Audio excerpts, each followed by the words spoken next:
I'm certain that everybody that watches anime has done something cringy before. Whether that be trying to power up and go into a Super Saiyan form, or launching off one of those moves that you saw in your favorite anime, or being a loser and starting up a YouTube channel.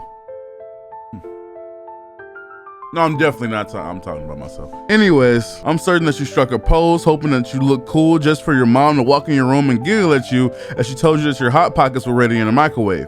But Eminence in Shadow has to be one of the most freaky, over-the-top, AuraFarming, trope-filled, trashy harem isekais that I've ever seen in my life. And if I had the choice to watch it all over again, I probably would. Although I'd probably watch it on a different site, because sitting through those Hulu ads really hurt my soul. Sid Kagano, formerly known as Minoru Kagano, was a Japanese boy who was pained by the fact of his boring life that he trained his whole life to become the Eminence in Shadow. And he realized no matter how much he trained, he was held back by his mortality. If a bomb dropped on him, the only thing he could do was vaporize and be, blown to smithereens. No matter how many bandits he beat, no matter how many championships he won, and even if he could beat an armed group of goons, he'd still be powerless to a 50 kill streak on Call of Duty. So I guess you could say he was blessed and also cursed with another life, another chance to do exactly what he wanted to do, and this time it wouldn't be fictional. This time he could truly be the Eminence in Shadow. The only problem with that is that he still believes this is all made up. Yes, he has real power. Yes, he somehow quelled the plot of the show.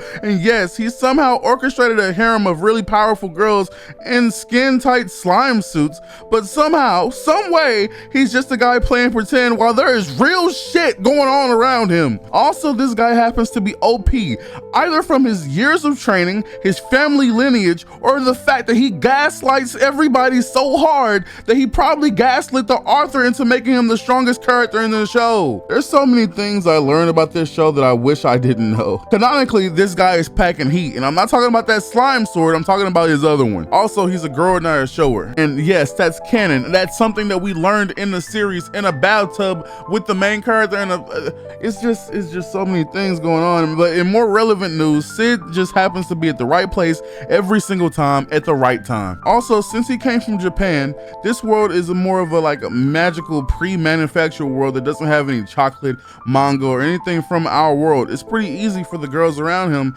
to listen and make those things become a reality, which is exactly what they do. They do that and get crazy profit or positions in life, and all the meanwhile our main character is playing make-believe, pretending to be a background character in a world where real shit is actually going down. Like, people are getting kidnapped, people are getting, bad things are happening around him, and meanwhile he's practicing 48 different ways to fall on his ass and fake that he got hit. When he got reborn into this world, the first event he went through was his sister getting captured, along with most of the girls in his group named Shadow Garden, led by the man who proclaimed himself as Shadow, or the Fancy Bandit Slayer, or Mundane Man, or John Smith, or the Ski Mask Berserker. Honestly, if I listed off all of the nicknames that he has, I'd be here for days, so let's move on. People are turning into ghoulish monsters. People are transforming out of ghoulish monsters. It's like I said earlier, bro, it's amazing how much trash this anime wraps around itself just to wrap around an even more amazing plot around that. There is a real terrorist group in the background that Sid calls out before he even knew about them as a cover-up to saving this girl's life. So she and a bunch of other girls that Shadow or Sid or whatever you want to call them ends up saving pledge their life to him and whatever he decides to do. If he wants to blow up a whole city and they think it's for the betterment of the society, they will blow up a whole city. I wish I got my dog to be, I can't even get my dog to come in here, bro. Law, come here. See what I mean? See what I mean? See how long it's gonna take him to get in here? Look how long it took him to get in here. And it's crazy because this isn't a hero story. It's about a story about a dude who got bored and decided, maybe I'll save the kingdom this day. Maybe I'm gonna flex and Aura farm this day. And maybe I'll show off my acting skills tomorrow. I don't know what I'm gonna do, but I'm gonna do it in a stylish way. So he Aura farms, he saves lives, he gets girls, and he probably has one of the cleanest moves I've ever seen in any other anime, with one of the cleanest voice lines while he does it.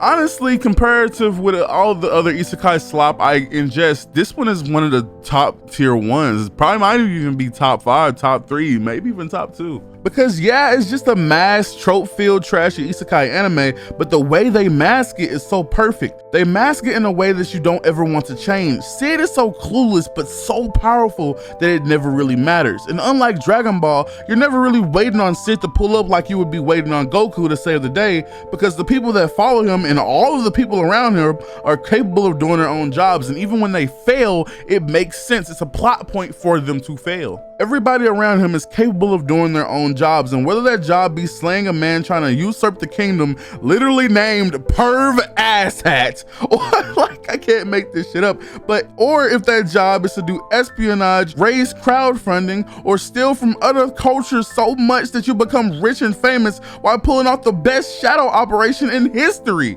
I love that this show doesn't need the main character to pull off what it needs to pull off. I also love how much thought went into nothing. The side characters have so much going on that it takes away from the fact that the main character doesn't even do anything meaningful unless it's on accident. And when he finally does stuff that is on purpose, it gives so much validity that you erase all of the dumb stuff that he previously just did. And sometimes he's in it for the money, sometimes he's in it for the greed, but you can just laugh that off because at the end of the day, you know that the Shadow Garden girls that he keeps around are either going to correct his mistakes, or the side characters are going to have some interesting plot that you're going to be so focused on that you won't even worry about the Chinubio in the background. I know I said that word wrong. Let me slide for this one time. I'm ingesting too much information at one point. Honestly, there's so much AuraFarming in this show for no reason. The skin tight suits, the fan service for no reason. The main character is super clueless and powerful for no reason. And the plot of this show is so impactful and has such deep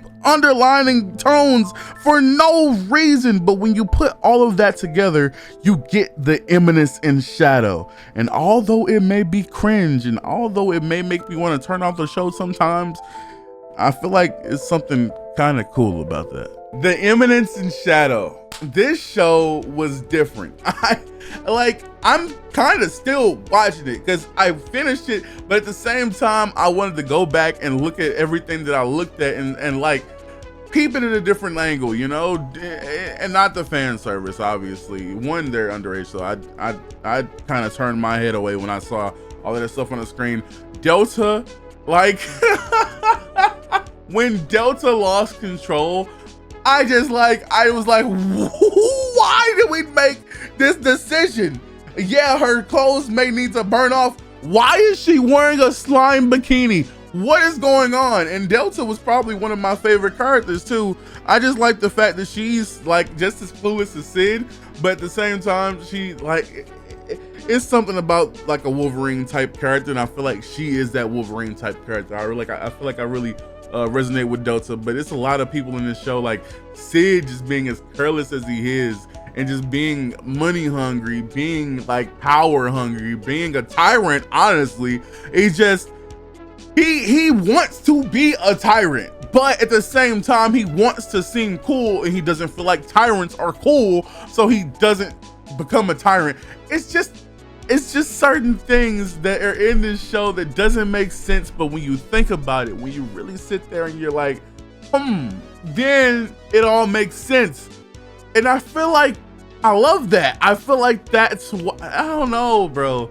It's so confusing, and I feel like it's supposed to be, you know? It's so confusing, but at the same time, it feels like you see the stuff that you see, and you're not questioning it. You're not going like, oh, why did this happen? It's like as soon as you form that question in your head, they answer it. Like, oh, this is stupid. Why didn't he do this? Oh, it's because his Shadow Garden is back there solving the problem. Oh, this is stupid. Why did Shadow Garden let this happen? It's because Shadow himself is gonna drop down from the clouds, solve the whole problem, and then keep it pushing. Why is this guy's name Perv Asshat? Don't know. I don't know, but it feels like it all makes sense. And that is the Eminence in Shadow. It's meant to be this cringy, otaku, shut-in, neat kind of show that kind of packages itself as a dude that just wanted to be unstoppable, finally getting this wish. And when he is finally unstoppable, he doesn't know what the fuck to do. He's like, I got all this power, I got all this motion, I got all these girls, I got all these options. Now, how can I do a backflip in the coolest way possible? Like that is how this show feels. And it's crazy that Rose and all the other girls in Shadow Garden and the literal terrorist group, it's so much plot. It's so much plot in this show that it doesn't even make sense for it to be there.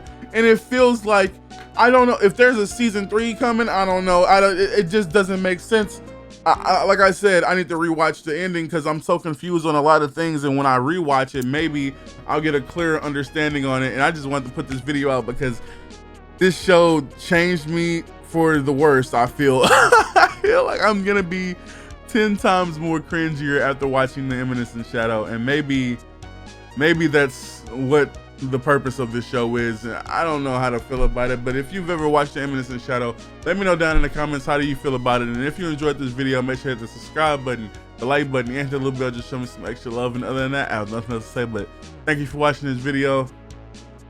I'm gonna need some lemon tea, some vanilla, and some ice. I love you guys. Thank you for watching this video, and peace.